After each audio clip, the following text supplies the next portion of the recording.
नमस्कार, मेरा नाम है ऋतु रतेवाल और आप हैं अनअकैडमी स्टूडियोज पे। इंडिया का नंबर 1 चैनल है नीट और एम्स की प्रिपरेशन कर।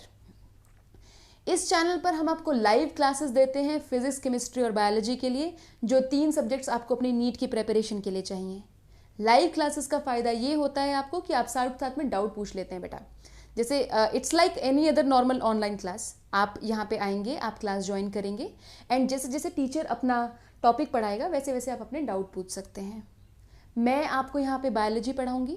मैं पिछले 9 सालों से ऑफलाइन और ऑनलाइन कोचिंग सेंटर्स में हज़ारों बच्चों को नीट की तैयारी कर चुकी हूँ और भगवान की दया से उनमें से बहुत सारे बच्चे आज बहुत अच्छी अच्छी जगहों पे MBBS का कोर्स कर रहे हैं। आई होप कि मेरी टीचिंग से आप लोगों को फ़ायदा हो। आपको मेरी रोज़ की 2 घंटे की ऑनलाइन क्लास लगानी है, सुबह 11 से 12 और शाम को 4 से 5।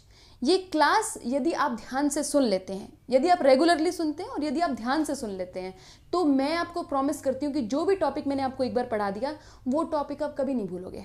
और उस टॉपिक में से चाहे वो नीट हो, चाहे वो एम्स हो, चाहे वो जिपमर हो या कोई भी स्कूल एग्जाम हो, कोई भी क्वेश्चन आएगा आप इजीली कर पाओगे। ओके, सो इस चैनल को बेटा सब्सक्राइब कर लो, इसका बेल आइकन प्रेस कर लो so that all my videos can reach to you. This is one thing and this platform is absolutely free. This YouTube platform is free. जो बच्चे अनअकैडमी की टीम के साथ पूरा सिलेबस करना चाहते हैं, जो बच्चे मुझसे +1 +2 का पूरा बायोलॉजी का सिलेबस पढ़ना चाहते हैं, वो हमें अनअकैडमी के प्लस प्लेटफॉर्म पे ज्वाइन कर सकते हैं। प्लस प्लेटफॉर्म पे ज्वाइन करने का तरीका बहुत आसान है बेटा, मैं बता देती हूँ आपको। अनअकैडमी की लर्निंग ऐप को डाउनलोड कीजिए।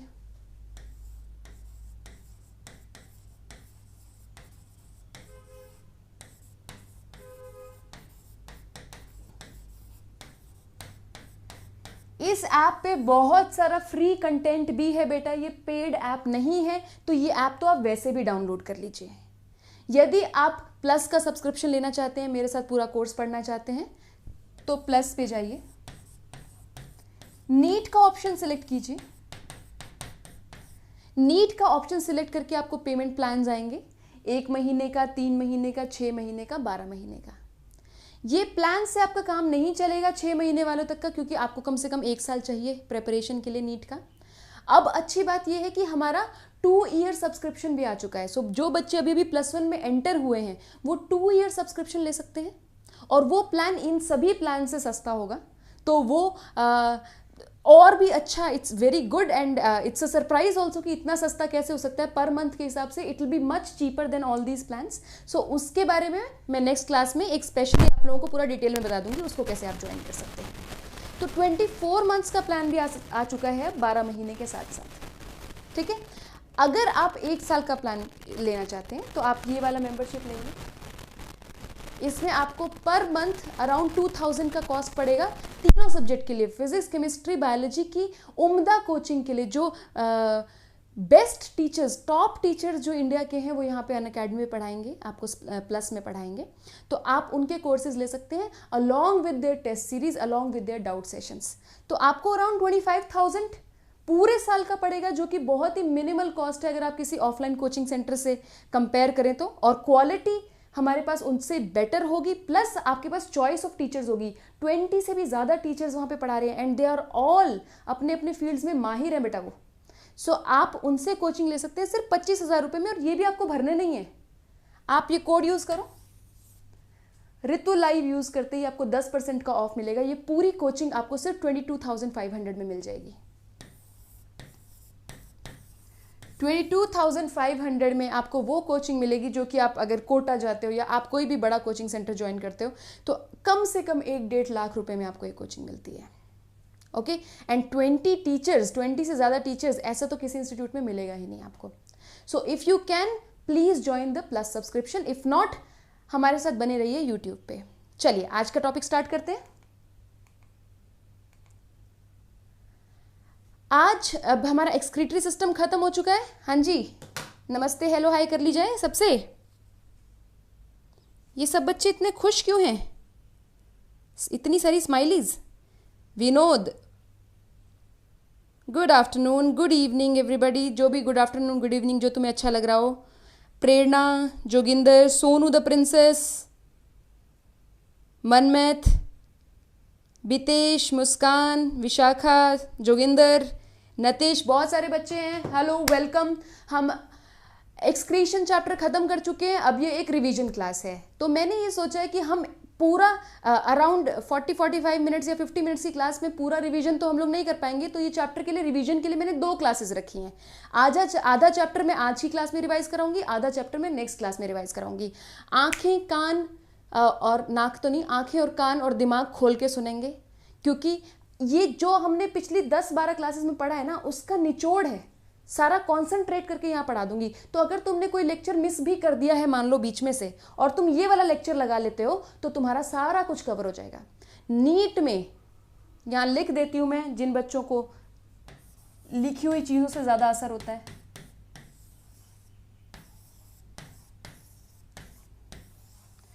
नीट 2020 में जितना मैं एक्सक्रीशन यहाँ पे तुम्हें कराऊंगी ना, ये वाला और जो मैं अगली क्लास कराऊंगी, उससे बाहर क्वेश्चन नहीं आएगा।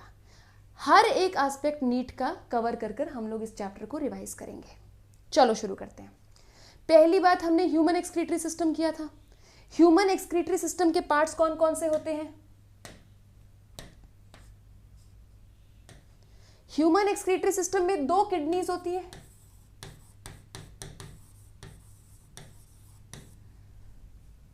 किडनीज के अंदर ब्लड कौन लेकर आता है? किडनी के अंदर ब्लड आता है, ब्लड में से यूरिया निकलता है। एक बहुत बड़ी ब्लड वेसल है जिसे एओर्टा कहते हैं। ये एओर्टा लिखा है बेटा। एओर्टा ब्लड लेकर आएगा, किडनी के अंदर ब्लड जाएगा। किडनी के अंदर यहाँ पे स्पेशल आर्टरीज से ब्लड जा रहा है, ऐसे।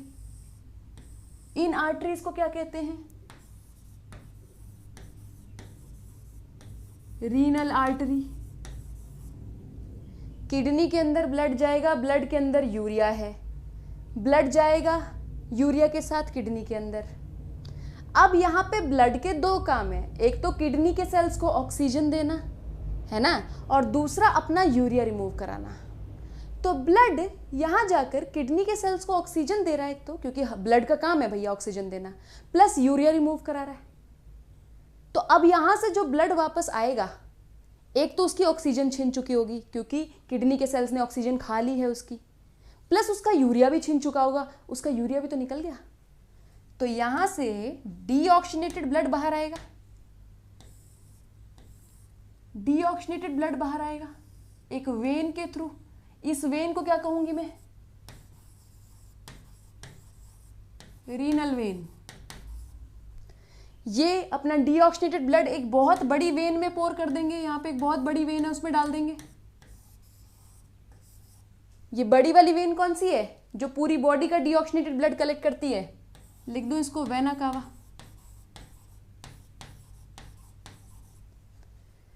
समझ में आया अभी तक मैंने क्या कहा है?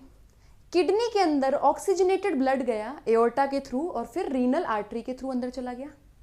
यहाँ पे उसने oxygen they the blood cells को, तो ये डीऑक्सीनेटेड हो गया, पर यहाँ पे इसका यूरिया भी रिमूव हो गया। अब ये जो ब्लड निकल रहा है, इसके अंदर CO2 भरी हुई है, डीऑक्सीनेटेड ब्लड है, CO2 भरी हुई है, लेकिन इसका यूरिया पूरी तरीके से रिमूव हो चुका है ना? तो क्या मैं ये कह सकती हूँ कि रीनल वेन के अंदर लीस्ट अमाउंट ऑफ यूरिया होता है पूरी बॉडी की ब्लड वेसल्स में? Least amount of urea in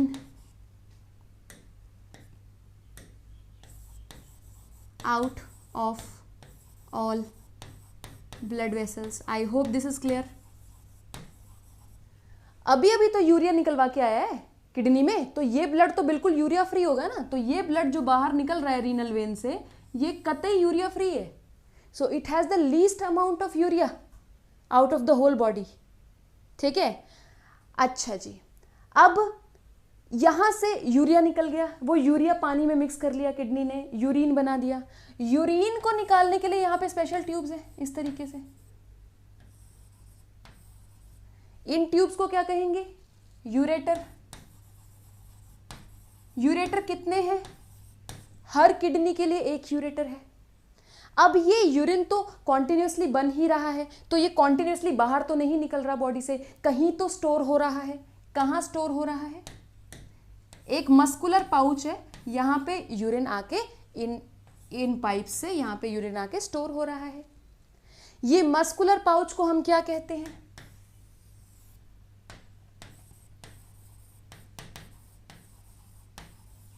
urinary bladder. कितने यूरिनरी ब्लैडर है हमारे पास? एक। अब यूरिनरी ब्लैडर भर रहा है, भर रहा है, भर रहा है, यूरिन स्टोर हो रहा है, हर टाइम तो नीचे से नहीं निकल रहा। ये नीचे वाली ट्यूब क्या बोलते हैं इसको? यूरिथ्रा।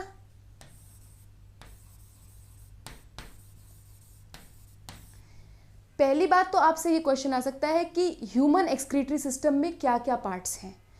ये blood vessels human excretory system का पार्ट नहीं है, क्योंकि ब्लड वेसल सर्कुलेटरी सिस्टम का पार्ट होते हैं।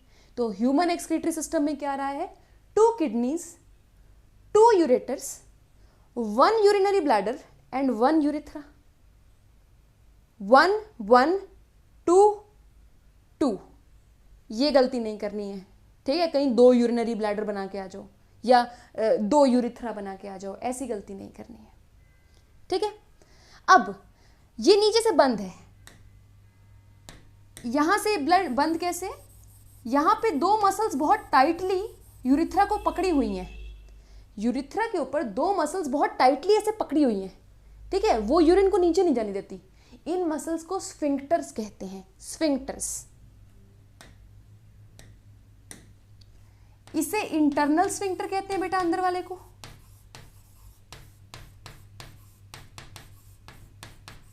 बाहर वाले को एक्सटर्नल स्फिंक्टर कहते हैं।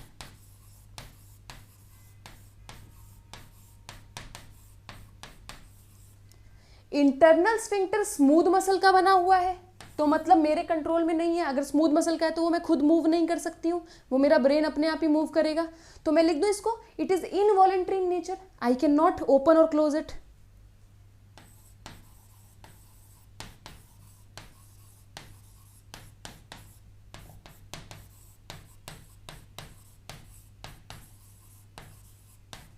ठीक है? एक्सटर्नल स्फिंक्टर स्केलेटल मसल का बना हुआ है। स्केलेटल मसल मेरे अपने कंट्रोल में है, तो मैं लिख सकती हूं this is a voluntary sphincter, मैं अपनी मर्जी से ओपन क्लोज कर सकती हूं।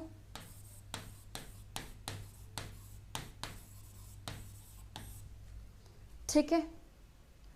अब जब इसमें यूरिन काफी भर चुका है, यूरिनरी ब्लैडर मसल से बना हुआ है, ये पूरी यूरिनरी ब्लैडर की मसल है, ये पूरी यूरिनरी ब्लैडर की मसल है। कैसी मसल है? क्या मैं अपना यूरिनरी ब्लैडर खुद कॉन्ट्रैक्ट कर सकती हूँ? नहीं कर सकती। एक मिनट बेटा, there is a disturbance, wait.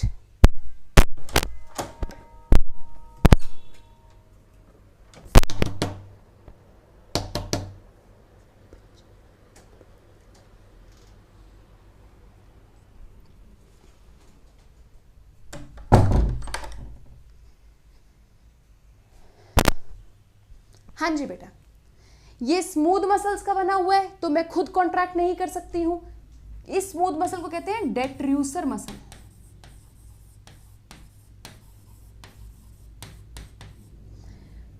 अब जब ये यूरिनरी ब्लैडर के अंदर भर रहा है यूरिन, तो ये ब्लैडर फैल रहा है, स्ट्रेच हो रहा है।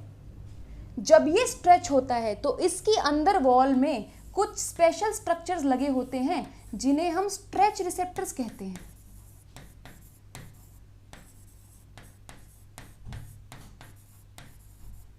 ये स्ट्रेच रिसेप्टर्स एक्टिवेट हो जाते हैं। इनके एक्टिवेट होते ही ब्रेन को सिग्नल जाता है। यहां से एक न्यूरॉन है, ये न्यूरॉन ब्रेन और स्पाइनल कॉर्ड, ब्रेन और स्पाइनल कॉर्ड को सीएनएस बोलते हैं, central nervous system. Central nervous system के पास सिग्नल जाता है कि भैया ब्लैडर भर गया, अब देख लो तुम्हें क्या करना है। ब्रेन और स्पाइनल कॉर्ड सोचते हैं अच्छा क्या करना है, क्या करना है, अच्छा ब्लैडर से यूरिन रिमूव कराना पड़ेगा। वो डिसीजन ले लेते हैं कि ब्लैडर से यूरिन रिमूव कराना है। यहां से स्पेशल न्यूरॉन्स भेजते हैं। एक न्यूरॉन भेजते हैं वो यूरिनरी ब्लैडर की मसल के ऊपर, इस मसल को कॉन्ट्रैक्ट करा देते हैं ताकि सूसू नीचे चला जाए।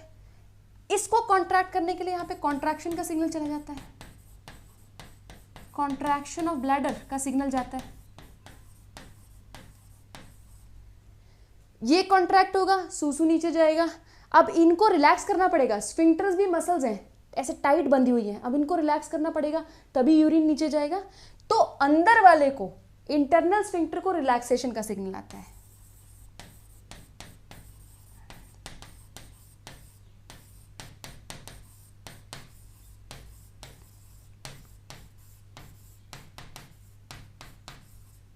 ये रिलैक्स हो गया, यूरिन नीचे जाने लगा। अब हमें यूरिन की अर्ज फील हुई, हमें लगा यार सूसू जाना है। Then we start searching for a bathroom. Then as soon as we find a bathroom we can open this sphincter. External sphincter हम अपनी मर्जी से ओपन करते हैं, थैंक गॉड हम अपनी मर्जी से ओपन करते हैं, otherwise the world would have been a messy place to live इन।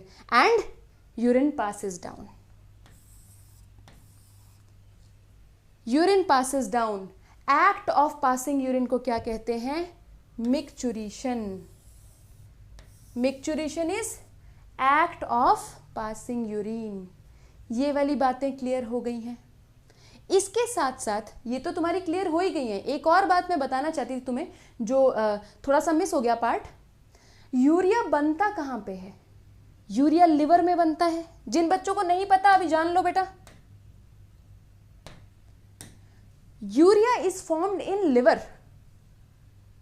ये लिवर बना रही हूं यहां पे, हालांकि वहां पे लिवर नहीं होता, बट अभी जानकारी के लिए लिवर से यूरिया बनता है। लिवर के अंदर यूरिया साइकिल चलता है और यूरिया बनता है। तो लिवर फ्रेश यूरिया बना बना के ब्लड में भेजता रहता है।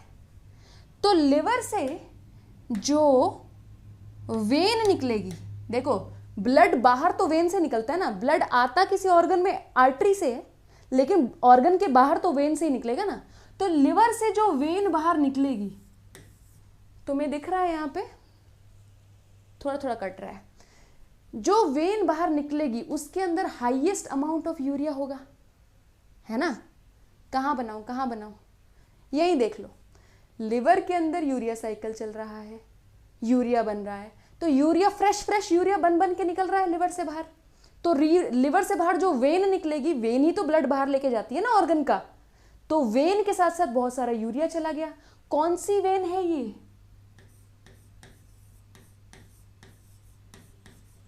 Hepatic vein. So hepatic vein के अंदर बॉडी का सबसे ज्यादा यूरिया कॉन्सेंट्रेशन होगा, क्योंकि फैक्ट्री से लेके ही आ रही है बाहर वो। Hepatic vein has the highest concentration of urea and renal vein, अभी अभी यूरिया जिसका लुट चुका है यहां पर, renal vein has the lowest concentration of urea out of all blood vessels. This sheet is clear? Please tell me, you can click a picture.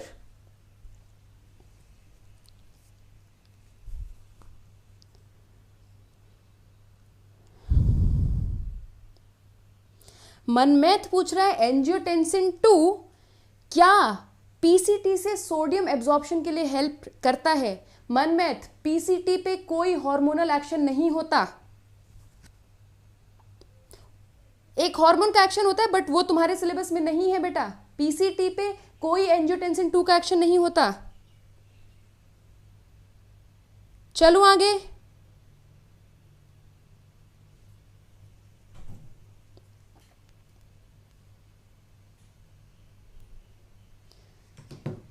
Let's move forward.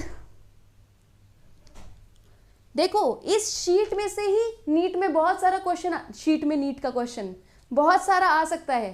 तुम्हें excretory system के part पूछ सकते हैं, ठीक है। तुमसे ये पूछ सकते हैं which vein has the lowest concentration of urea, which vein has the highest concentration of urea. Okay, then ये पूछ सकते हैं which of the sphincters is voluntary in nature, ऐसा पूछ सकते हैं, ठीक है। चलो आगे चलते हैं। व्हाट इज मिक्चुरेशन, ये पूछ सकते हैं। किडनी की डिटेल देखते हैं। एक तो किडनी की डायमेंशंस पूछ सकते हैं। किडनी की डायमेंशंस क्या है बेटा? लेंथ कितनी है? 10 से 12 सेंटीमीटर। विड्थ कितनी है? 5 to 7 सेंटीमीटर। मोटाई कितनी है? थिकनेस कितनी है? थिकनेस कितनी है? 2 to 3 सेंटीमीटर। पहली बात तो ये डायमेंशंस याद रखने हैं, 2 to 3 सेंटीमीटर ये thickness, width 5 to 7 centimetre, 10 to 12 centimetre length. ये वैसे ऐसा क्वेश्चन आया नहीं है अभी तक नीट में, पर कौन जाने, भगवान जाने एग्जामिनर के दिमाग में क्या आ जाए, आ सकता है। देन कलर क्या है, रेडिश ब्राउन। शेप क्या है, बीन शेप्ड।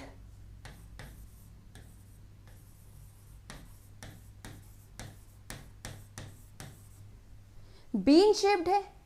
किडनी का ये जो पोर्शन अंदर गया होता है बेटा, ऐसे ये वाला पोर्शन है जिसमें सारी ब्लड वेसल्स एंटर करती हैं, देन ब्लड वेसल्स बाहर निकलती हैं, देन यूरेटर बाहर निकलता है, इस पोर्शन को कहते हैं हाइलम। समझ रहे हो ना, ये मान लो किडनी है तो ये हाइलम है उसका, ये वाला पोर्शन हाइलम है। किडनी का इंटरनल पार्ट 2 पार्ट्स में टूटा हुआ है। बाहर वाला ये जो येलोविश पोर्शन है इसको बोलते हैं कॉर्टेक्स।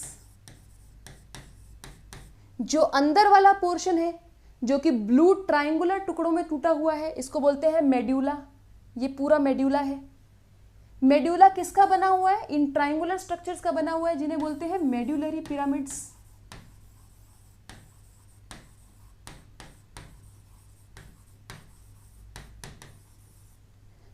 ठीक है, ये कॉर्टेक्स हो गया, ये मेड्यूला हो गया। कॉर्टेक्स का कुछ कुछ पार्ट मेड्यूला के अंदर घुसा होता है। ये देखो येलो पार्ट अंदर घुसा हुआ है, येलो पार्ट अंदर घुसा हुआ है, येलो पार्ट अंदर, मतलब ये वाला पार्ट। तो ये कॉर्टेक्स का पार्ट मेड्यूला के अंदर घुसा हुआ है, इसे क्या कहते हैं, कॉलम ऑफ।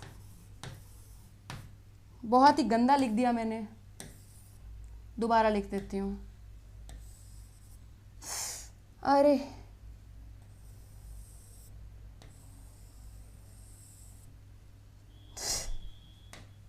वेट, कभी कभी ऐसे काम कर देती हूँ बच्चों में।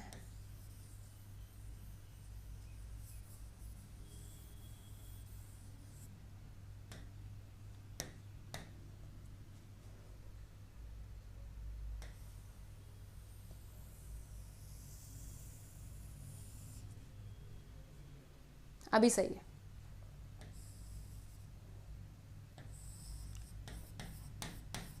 कॉलम ऑफ बर्टीनी भी कहते हैं इसको,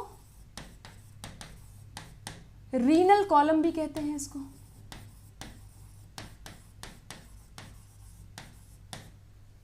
क्या कहा मैंने अभी तक, ये कॉर्टेक्स है, अंदर वाला मेड्यूला है, ये पर्पल वाला। मेड्यूला किस में बटा हुआ है, ट्रायंगुलर पीसेस में बटा हुआ है, जिसको हम क्या कहते हैं, मेड्यूलरी पिरामिड्स। मेड्यूलरी पिरामिड्स के बीच में यहां पे कॉर्टेक्स घुसा हुआ है, इसको क्या कहते हैं, कॉलम ऑफ बर्टीनी। यूरिन मेड्यूला के अंदर बनता है, यूरिन मेड्यूला के अंदर बनता है, और यहां से मान लो यहां से मेड्यूला के अंदर से यूरिन बना, सबसे पहले ये ट्यूब यहां से यूरिन को कैच करती है, ये वाली जो ट्यूब है, ये वाली जो ट्यूब है। सो जस्ट मेडुलरी पिरामिड के नीचे जो ट्यूब है इसको बोलते हैं माइनर कैलिक्स।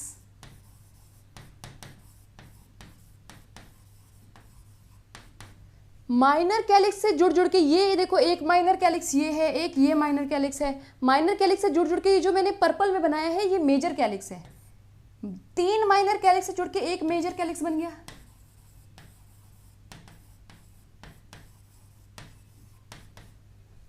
ये एक मेजर कैलिक्स हो गया, और मेजर कैलिक्स दिखा देती हूं तुम लोगों को। ये एक मेजर कैलिक्स है, ये मेजर कैलिक्स है जो पर्पल में बना रही हूं, जो ऑरेंज में बना रही हूं ये माइनर कैलिक्स है। I hope this is very clear. जो ये छोटी वाली ट्यूब्स हैं जो जस्ट मेड्यूला के नीचे लगी हुई है ये माइनर कैलिक्स है, ये पर्पल वाला मेजर कैलिक्स है, माइनर कैलिक्स से जुड़ के बना हुआ है। जब मेजर कैलिक्स जुड़ जाए तो लास्ट पार्ट इस ट्यूब का, इसको पेल्विस कहते हैं बेटा। ये जो ब्लू पार्ट है इसको पेल्विस कहते हैं, ठीक है, रीनल पेल्विस कहते हैं। ये पेल्विस जब बाहर निकल जाए तो इस ट्यूब को यूरेटर कहते हैं, तुम्हें पता है। ये वाली बात क्लियर है?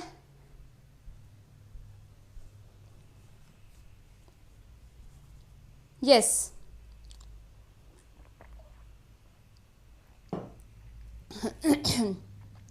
अगर लिवर खराब हो जाए तो बिल्कुल यूरिया प्रोडक्शन पे इफेक्ट पड़ेगा। सोनू द प्रिंसेस, हो सकता है यूरिया प्रोडक्शन बहुत कम हो जाए।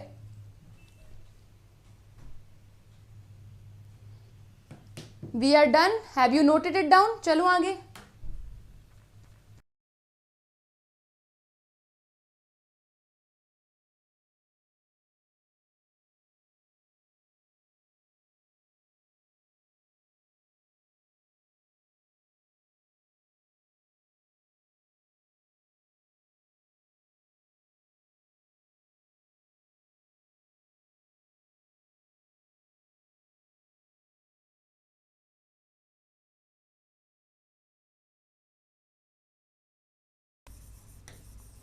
मैंने कह तो दिया था कि जो ब्लड आता है, ब्लड में से यूरिया निकाल लेती है किडनी। एक्चुअली में कौन यूरिया निकालता है?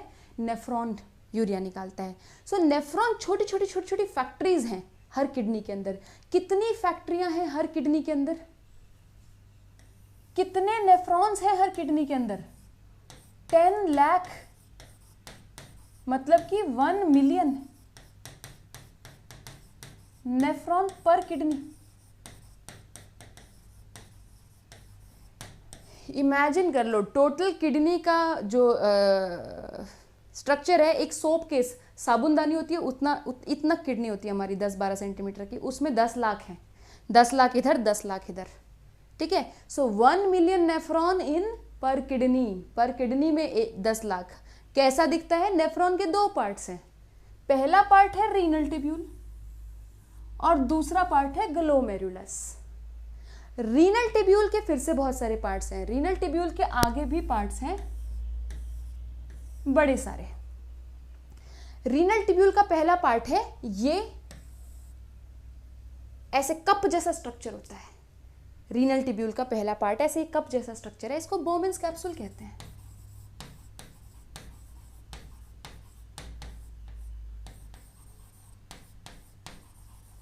यहां पे लिख लो बोमेन्स कैप्सूल। बोमेन्स कैप्सूल के नीचे ये एक ट्यूब जाती है, यहां से एक ट्यूब शुरू हो जाती है। ट्यूब का पहला पार्ट है, इसको कहते हैं प्रॉक्सिमल कॉन्वोल्यूटेड ट्यूब्यूल। जो बच्चे मेरी क्लास लगा चुके हैं उन्हें पता है कि प्रॉक्सिमल कॉन्वोल्यूटेड ट्यूब्यूल क्यों कहते हैं। ये इसके पास है, जो पास होता है उसे प्रॉक्सिमल कहते हैं।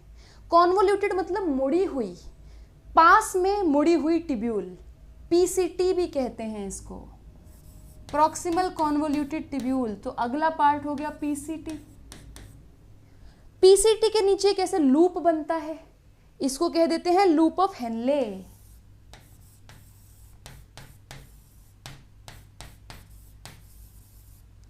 Loop of Henle, loop of Henley. फिर अगला जाके फिर से एक बार ऐसे मुड़ जाता है, फिर से एक कॉन्वोल्यूटेड ट्यूब्यूल आ गई, पर ये दूर है। दूर वाली कॉन्वोल्यूटेड ट्यूब्यूल को कहेंगे डिस्टल। डिस्टल का मतलब दूर, डिस्टल कॉन्वोल्यूटेड ट्यूब्यूल, डीसीटी। ये नेफ्रॉन के पार्ट्स हैं। नेफ्रॉन का एक पार्ट है रीनल टिब्यूल और ग्लोमेरुलस। ध्यान से सुनो, रीनल टिब्यूल के फिर से आगे पार्ट्स हैं Bowman's capsule, PCT, loop of Henley, DCT. ये कलेक्टिंग टिब्यूल है। Collecting tubule is never a part of nephron. Collecting tubule is not a part of nephron because lot of nephrons have only one collecting tubule. So collecting tubule is not a part of nephron. Remember it. Nephron की बात हो गई। अच्छा नहीं, nephron की बात नहीं हुई है, रीनल टिब्यूल की बात हुई है। यहाँ पे डीसीटी लिख दो। ये 4 पार्ट्स बना के रीनल टिब्यूल बनाते हैं। ग्लोमेरुलस क्या है? हर बोमेन्स कैप्सूल के अंदर एक ब्लड वेसल आ रही होती है ऐसे। वो ब्लड वेसल, इसको कहते हैं एफरेंट आर्टीरियोल।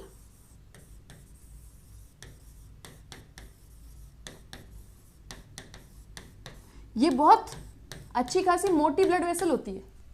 ये ब्लड लेके आती है बोमेन्स कैप्सूल के अंदर, यहां पे जाके कैपिलरीज में ब्रेकडाउन हो जाती है।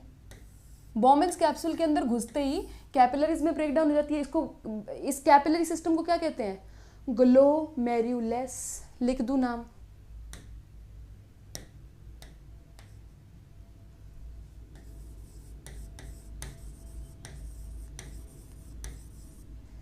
ग्लोमेरुलस। यही ग्लोमेरुलस है जो नेफ्रॉन का दूसरा पार्ट है। नेफ्रॉन के दो पार्ट्स बताए हैं मैंने, रीनल टिब्यूल और ग्लोमेरुलस। रीनल टिब्यूल ये रही, ग्लोमेरुलस ये रहा। ग्लोमेरुलस में ब्लड आता है, यहाँ पे ये लो ब्लड आ गया। यहाँ से बहुत सारी चीज़ें फिल्टर होके नीचे जाती हैं, जैसे कि वाटर, जैसे कि यूरिया, जैसे कि आयंस। देखो ब्लड क्यों आता है किडनी में? ब्लड का एक काम होता है अपना यूरिया रिमूव करवाना, तो ये करवा रहा है, यहाँ से ब्लड आके अपना यूरिया रिमूव करा रहा है, तो ब्लड खुश हो गया, मैंने तो अपना काम कर दिया, यूरिया निकल गया। अब फिर से एक ब्लड वेसल यहाँ पे बनती है। अब हमें लगता है कि ये वेन बनेगी, क्योंकि आर्टरी और वेन के बीच में ही जनरली कैपिलरी सिस्टम होता है।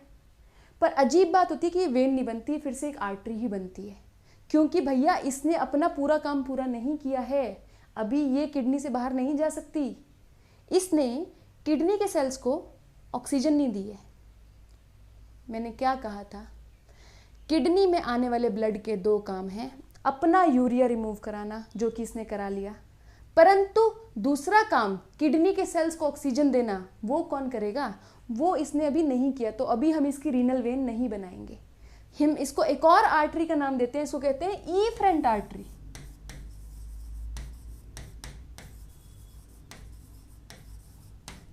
ठीक है, इफरेंट आर्टरी याद रखो हमेशा ही पतली होती है एफरेंट आर्टरी से। एफरेंट आर्टरी बहुत मोटी होती है, इफरेंट आर्टरी पतली होती है।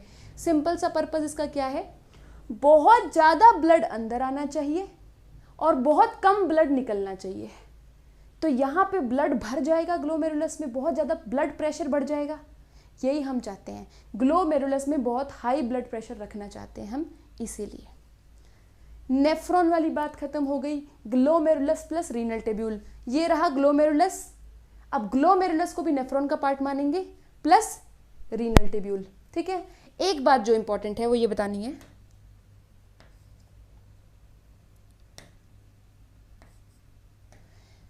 this part, glomerulus plus Bowman's capsule, it is given a special name in NCERT. Glomerulus plus Bowman's capsule, it's given a special name in NCERT. It is called renal corpuscle या Malpighian body.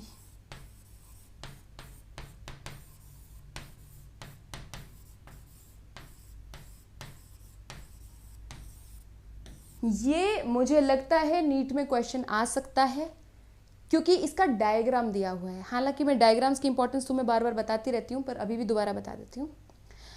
जब भी एक examiner book खोलता है paper बनाने के लिए, तो सबसे पहले बुक में डायग्राम्स पे नज़र पड़ती है। सो डायग्राम का क्वेश्चन आना सबसे ज़्यादा ईजी बात, सबसे ज़्यादा ऑब्वियस बात है। सो रीनल कॉर्पसल या मार्फिजियन बॉडी का डायग्राम दिया हुआ है एनसीईआरटी में, so please remember it. Glomerulus plus बोमेंस capsule is Malpighian body. Do you understand it? आखिरी बात मुझे देखनी है कि ये जो रीनल टिब्यूल है ये कौन कौन से सेल्स से बनी हुई है, क्योंकि इस पर क्वेश्चन आ जाता है। पहले इसको वो कर लो, नोट कर लो।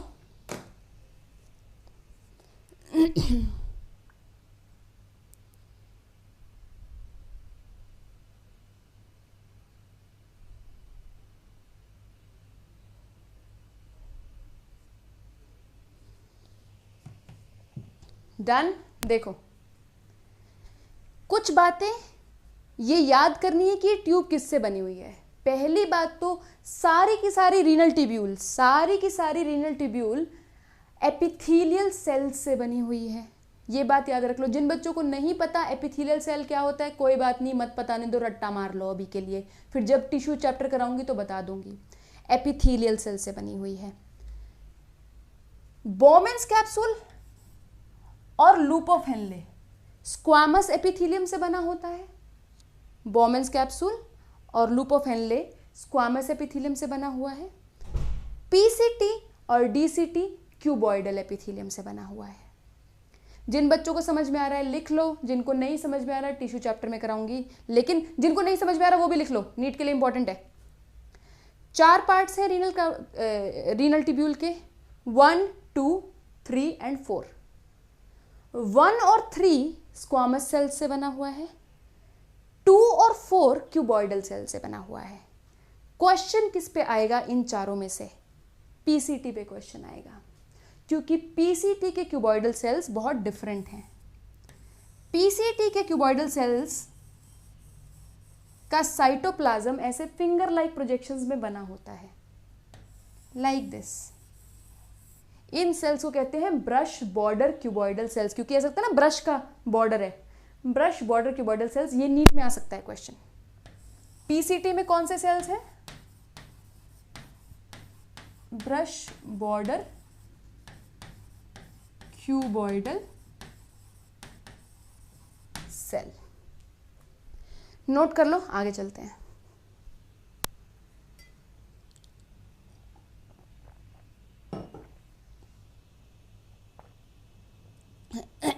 चले आगे। गुड। अब नेफ्रॉन कहां पे पड़े होते हैं? Please look at it very carefully. ये वाला पार्ट मेड्यूला है, ये वाला पार्ट मेड्यूला है, ये वाला पार्ट कॉर्टेक्स है, इसके ऊपर वाला पार्ट कॉर्टेक्स है पूरा, ये वाला। ठीक है, अब देखो नेफ्रॉन कहां पे पड़े होते हैं। Look at it very carefully. Nephrons are found in cortex as well as medulla, दोनों में ही पड़े होते हैं। नेफ्रॉन का कौन सा पार्ट कहां पड़ा होता है? नेफ्रॉन का बोमेंस कैप्सूल कॉर्टेक्स में पड़ा होता है हमेशा, पीसीटी भी कॉर्टेक्स में पड़ा होता है, सिर्फ लूप ऑफ हेनले मेड्यूला में जाता है, और फिर डीसीटी भी ऊपर ही पड़ा होता है। तो मतलब कॉर्टेक्स में कौन कौन से पार्ट्स पड़े होते हैं? बोमेंस कैप्सूल,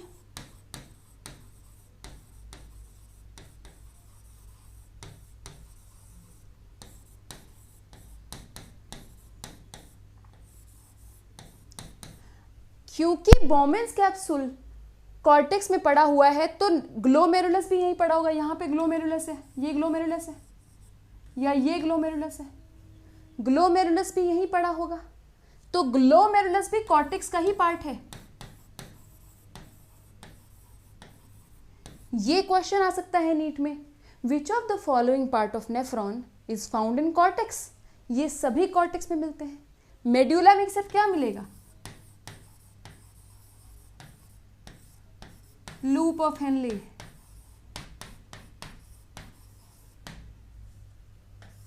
मेड्यूला में सिर्फ क्या मिलेगा? Loop of Henley. ये बात याद रखो।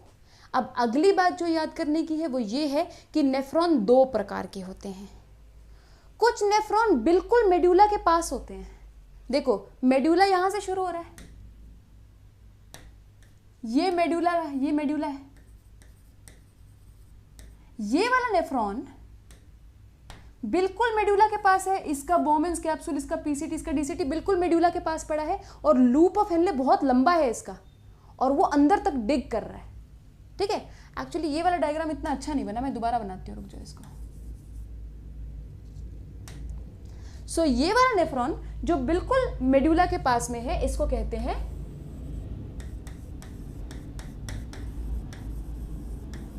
जक्स्टामेड्युलरी नेफ्रॉन।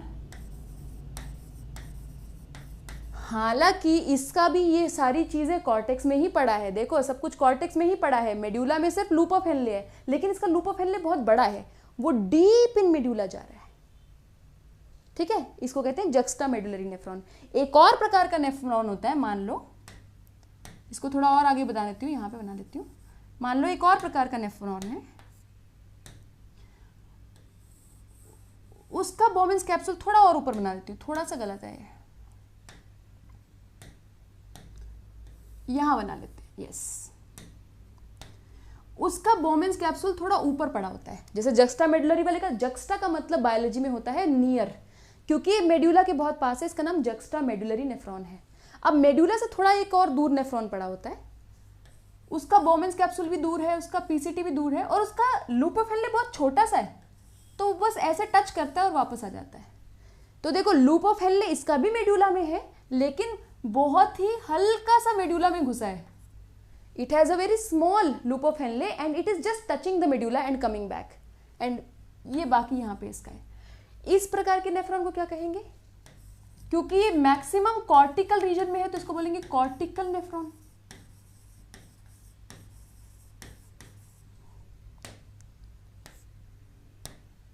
डिफरेंस क्या है बेटा? जक्स्टा मेडुलरी नेफ्रॉन सिर्फ 15% होते हैं किडनी में, मतलब एक किडनी में 10 लाख नेफ्रॉन है, 10 लाख में से 15% जक्स्टा मेडुलरी है। अब लगा लो, कैलकुलेशन कर लो, 15% ऑफ 10 लाख, और 85% ये ऊपर वाले हैं कॉर्टिकल। कुछ बेवकूफ बच्चे ये गलती करेंगे कि cortical nephron is completely in cortex. तुम उन बेवकूफ बच्चों में से मत बनना। कॉर्टिकल नेफ्रॉन का लूप ऑफ हेनले भी मेड्यूला में है, परंतु बिल्कुल टच करता हुआ। ये दो प्रकार के नेफ्रॉन्स हैं, इनकी पोजीशन आई होप समझ में आ गई है।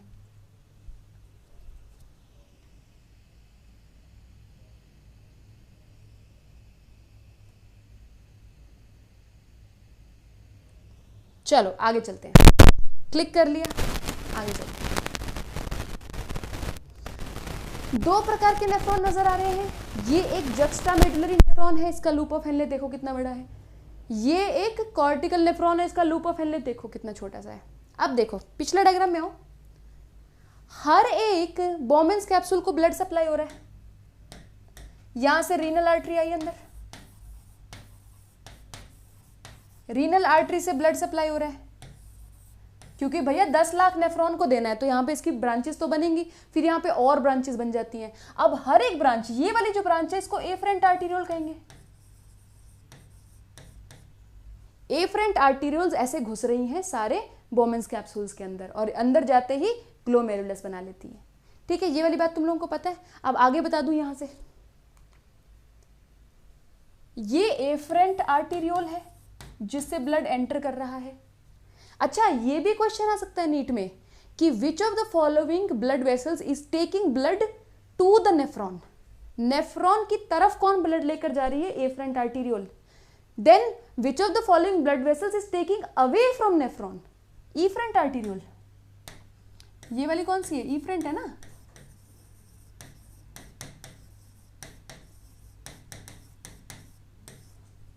एफरेंट आर्टीरियोल से ब्लड अंदर आ रहा है, ग्लोमेरुलस में बट रहा है, ये ग्लोमेरुलस है, फिर इफरेंट आर्टीरियोल से बाहर जा रहा है।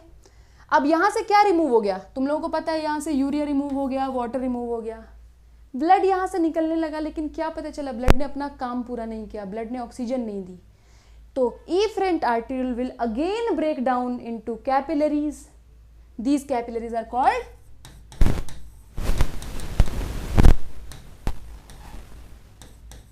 Peritubular capillaries. ये पेरिट्यूबुलर कैपिलरीज आ जाएंगी। पेरिट्यूबुलर कैपिलरीज क्या काम करेंगी? इस पूरे नेफ्रॉन को ऑक्सीजन देने का काम करेंगी। तो मतलब दो बार कैपिलरी सिस्टम बन रहा है। एक बार ग्लोमेरुलस बन रहा है, वो यूरिया देने का काम करेगा यूरिन बनाने के लिए, और फिर से कैपिलरी सिस्टम बन रहा है ऑक्सीजन देने के लिए। एक पेरिट्यूबुलर कैपिलरी जो बिल्कुल नीचे तक जाएगी, क्योंकि लूप ऑफ हेनले को भी तो ऑक्सीजन चाहिए ना यहाँ से, बहुत नीचे तक जाएगी। इस पेरिट्यूबुलर कैपिलरी को कहेंगे vasa recta.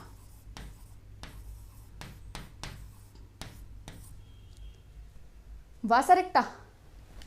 Vasa recta is only present in juxtamedullary nephrons. अब देखो, जिसका लूप ऑफ हेनले बड़ा है ही नहीं उसको वासा रेक्टा चाहिए ही नहीं। यहां से एक पेरिट्यूबुलर कैपिलरी, यहां से इसी से काम हो गया, वासा रेक्टा चाहिए ही नहीं इसको।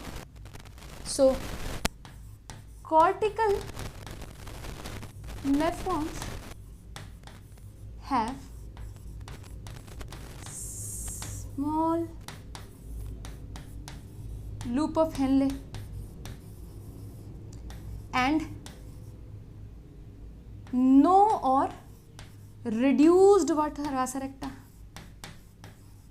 या तो होती ही नहीं या बहुत रिड्यूस्ड होती है। juxtamedullary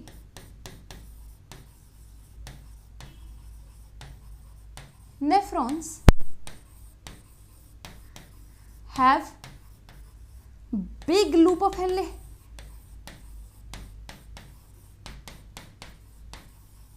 and a developed vasa recta.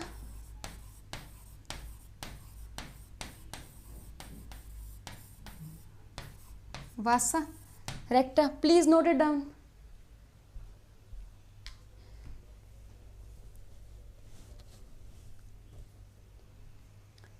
Done.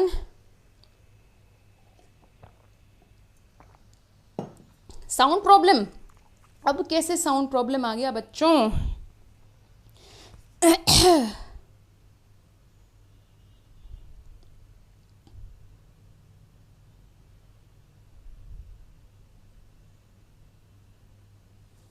हाँ, प्रतिभा पांडे पूछ रहे थे कि लूप मैम कॉर्टेक्स में भी तो है। लूप कॉर्टेक्स में है, लेकिन फिर भी हम लूप को मेड्यूला, तुम ये वाला पार्ट पूछ रही हो ना प्रतिभा, कि ये लूप कॉर्टेक्स में, कॉर्टेक्स में होगा लूप। एक्चुअली ये थोड़ा सा और नीचे बनाना चाहिए, लूप और छोटा बनाना चाहिए।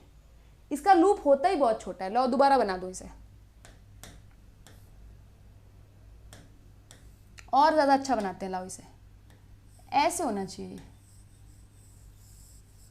लूप है ही नहीं इसका, बहुत ही कम लूप है।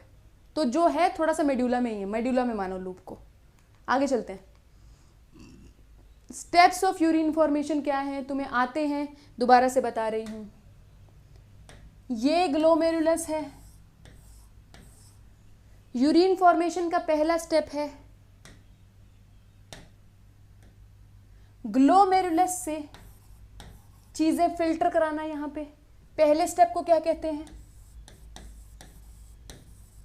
यहां से वाटर, यूरिया, आयंस को पकड़ लेना, ग्लोमेरुलस से बोमेंस कैप्सूल में फिल्ट्रेशन करा लेना लिक्विड की।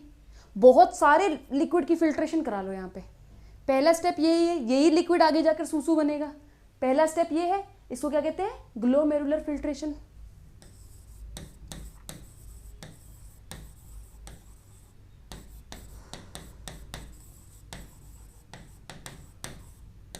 पहला स्टेप। स्टेप 2 क्या है? जितना पानी यहां से लिया है, जितना पानी यहां से पीना है, लिया है, उसको सबको सूसू नहीं बना सकते, क्योंकि यहां से तो भैया एक दिन में 180 लीटर लिक्विड लेते हैं हम।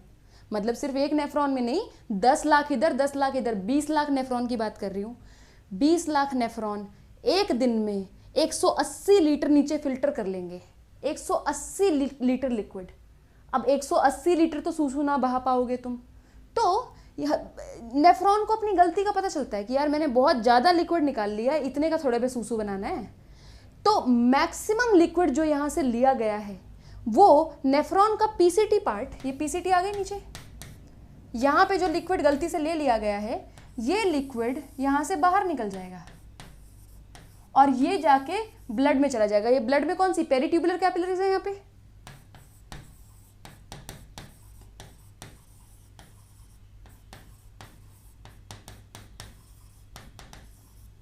पेरिट्यूबुलर कैपिलरीज है। तो मैक्सिमम फ्लूइड जो तुमने यहां से लिया था उसका 80% फ्लूइड यहां से वाटर जाएगा इंटरस्टिशियल फ्लूइड में, यहां से पेरिट्यूबुलर कैपिलरीज में। इसे क्या कहते हैं? जो चीज अभी ब्लड से निकाली है, यहां पे ब्लड था ना, ब्लड से जो चीज निकाली है अब ब्लड में ही जाकर एब्जॉर्ब हो जाएगी।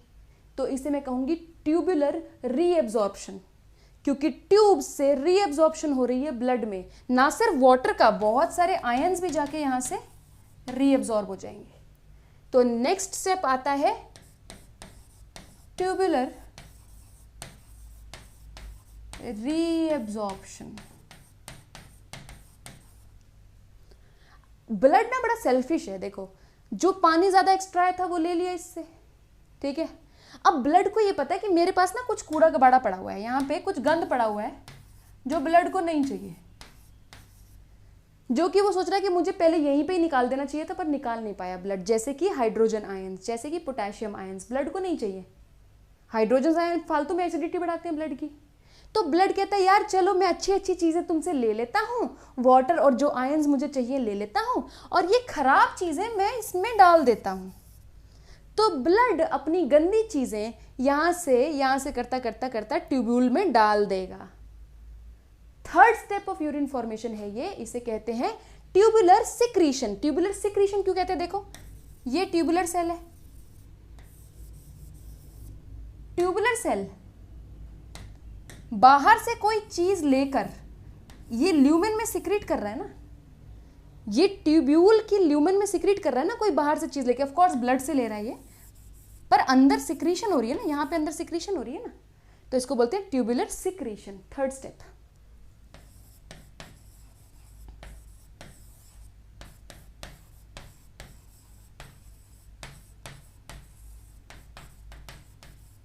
Easy 3 steps: glomerular filtration, tubular reabsorption, tubular secretion. Please note it down.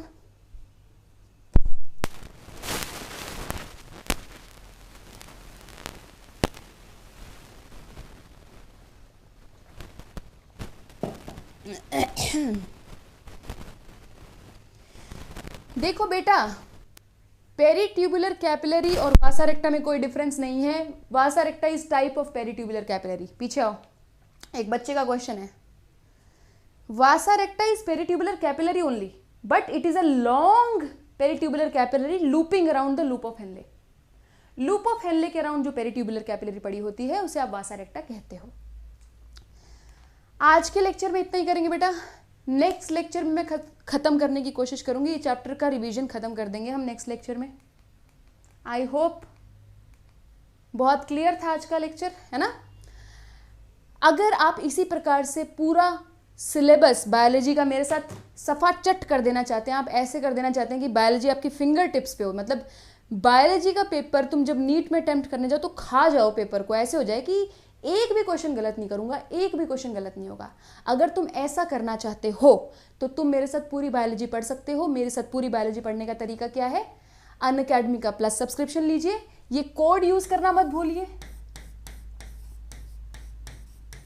आपका 10% पैसा तो ये कोड ही बचा देगा।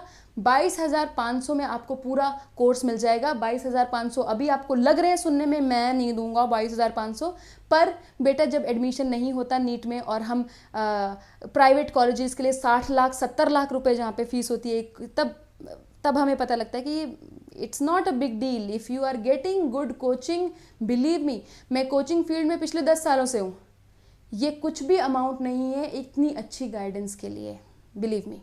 Okay, I will see you, bye bye. इसको कंप्लीट करेंगे, इसका रिवीजन कंप्लीट करेंगे। And if you like this video then actually like this video please.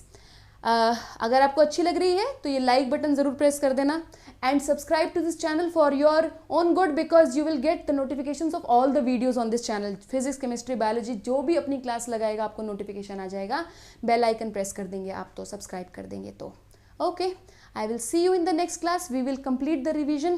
Bye bye.